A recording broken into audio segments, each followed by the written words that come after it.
I love Super Saiyan 4. No matter how many ideas or references were brought back to modern day though through Dragon Ball and Daima, GT is just gonna always have a special place in my heart.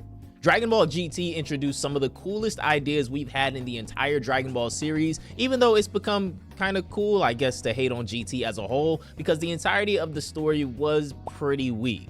Baby is a fan favorite villain who wanted vengeance against the Saiyans for what they did to his entire race, and I really wish he was brought back to the main series story in some capacity.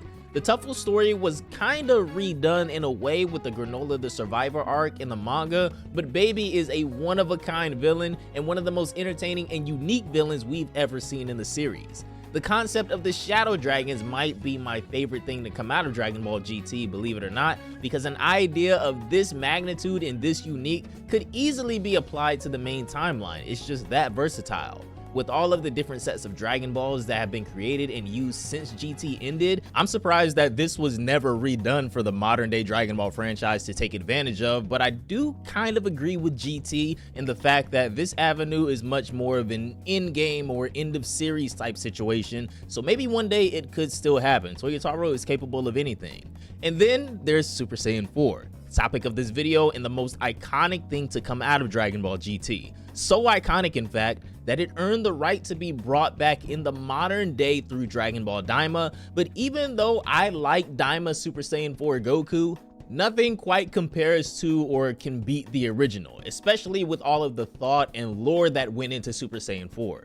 However, which version of Super Saiyan 4 Goku is the strongest? I think which one is better is subjective, but which Goku is strongest is a little bit easier in my opinion. Dragon Ball GT or Dragon Ball Daima? Well, Goku goes Super Saiyan 4 in both Dragon Ball Daima and Dragon Ball GT respectively, but he's definitely not rocking the same level of power in each, and we're gonna talk about that here. The big, more so objective difference here comes down to experience. These two versions of Goku are at totally different points in their journey. On top of that, how they perform against their enemies and how strong they are even without Super Saiyan 4 also says a lot.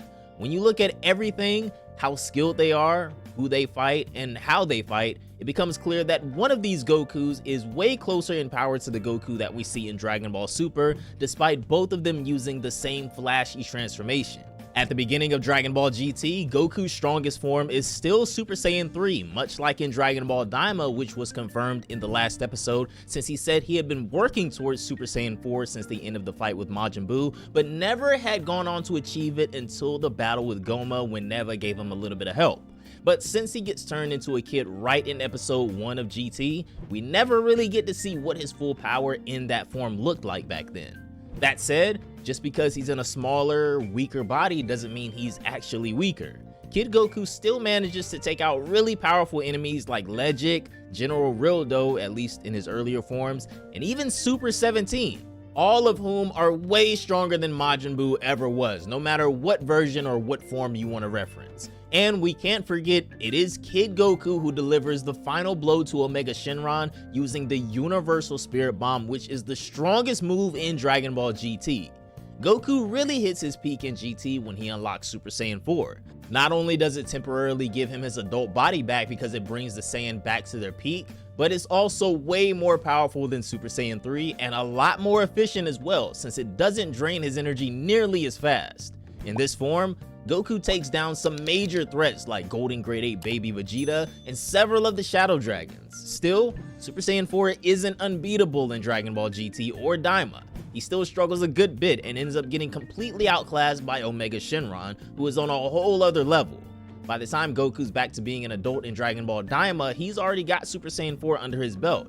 Even as a kid, Super Saiyan 4 was strong enough for him to beat a version of Goma who had already taken down the entire Time Patrol team. However, once Goku is back to being an adult again, his power takes another leap. Adult Super Saiyan 4 Goku ends up defeating an even stronger version of Goma, the same one who gave Super Saiyan 3 Vegeta a run for his money, and during the high point of their battle, Goku pulls off one of the most insane feats in the entire series. He fires a Kamehameha so powerful that it tears through the dimensional walls of the demon realm itself. Super Saiyan 4 Goku's debut in Dragon Ball Daima completely shook the Dragon Ball community, and I think it did a lot more for Daima than we realize. The last 3 episodes of Dragon Ball Daima were easily the greatest of the entire series' run, and episode 18 was the debut of the most unique transformation in Dragon Ball, Super Saiyan 4. Slightly different than the original version of Super Saiyan 4 we're used to from Dragon Ball GT, as the appearance and the way Goku obtained the form was actually completely different than the original. Additionally, there was even implication after the initial transformation that Super Saiyan 4 was accessible to Goku at will, but naturally, since we never saw this form in Dragon Ball Super, we'd have a few doubts and questions. Fortunately, even the inconsistencies, if you even want to call them that, couldn't affect the impact that Super Saiyan 4 had on the series, easily making it one of the most impactful and enjoyable final battles of any Dragon Ball series so far. And while there's still been no confirmation if Dragon Ball Daima is directly tied to Dragon Ball Super being after the Majin Buu arc, if we are to get that confirmation one day, then I can't wait to see how Super Saiyan 3 Vegeta and Super Saiyan 4 Goku are meant to be explained in Dragon Ball Super. I really enjoy how Super Saiyan 4 in Dragon Ball GT is given a lot more luster in its description, as it's a draw on the Saiyan's most latent, natural, and primal power being drawn out through the exposure to Blutz waves, which are an energy component released from the moon. Once a Saiyan transforms into a golden great ape, which again is the Super Saiyan version of a great ape, when they're able to regain their conscious control, the Super Saiyan 4 form can be achieved. But in Dragon Ball Daima, this is all kinda thrown out of the window. Although what I will give to Daima is that their design of Super Saiyan 4 with the red fur and the kinda oversized hands on Goku do look a little bit more primal than the GT version, and probably more so what they wanted to go for at the time. Both versions of Goku, Daima, and GT are insanely strong in their own ways, but the point of this video is to determine who is the strongest once and for all, and in my opinion, GT Goku is just on a completely different level than his Daima counterpart, even though they do sport the same transformation. In GT, Base Kid Goku straight up defeats Super 17, who is stronger than even Golden Grade 8 Baby Vegeta, by punching right through him with the Dragon Fist. That kind of feat alone really shows just how far ahead GT Goku is, on top of being, and this is really important too, many years older and more experienced than Daima Goku at that point in his life. So with all of this in mind, and with all of the facts that we've gone over so far in this video, I think it's relatively safe to determine that Super Saiyan 4 GT Goku is in fact stronger than Dragon Ball Daima Super Saiyan 4 Goku. If you guys agree, let me know down below in the comments. If you have any reasons to disagree, also let me know. But that is going to do it for this one, guys. I just wanted to have a really short discussion about the 2 different versions of Super Saiyan 4 Goku that we have right now in the series. And if you're wondering, because I left this version of him out, Super Dragon Ball Heroes Super Saiyan 4 Xeno Goku is definitely stronger than GT and Daima Goku for a lot of the same reasons that we mentioned here. And because in that verse, Limit Breaker Super Saiyan 4 is also a thing. We didn't really go over full power Super Saiyan 4 here, but I think it's not really necessary to compare the two, right? But anyways, fellas, let me know what you think of this down below in the comments. Are you rocking with Daima Super Saiyan 4 Goku or GT Super Saiyan 4 Goku?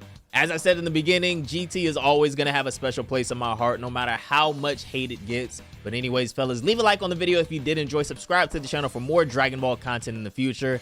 Have a great day. And I'll see you all in the next one. Peace out, my boys.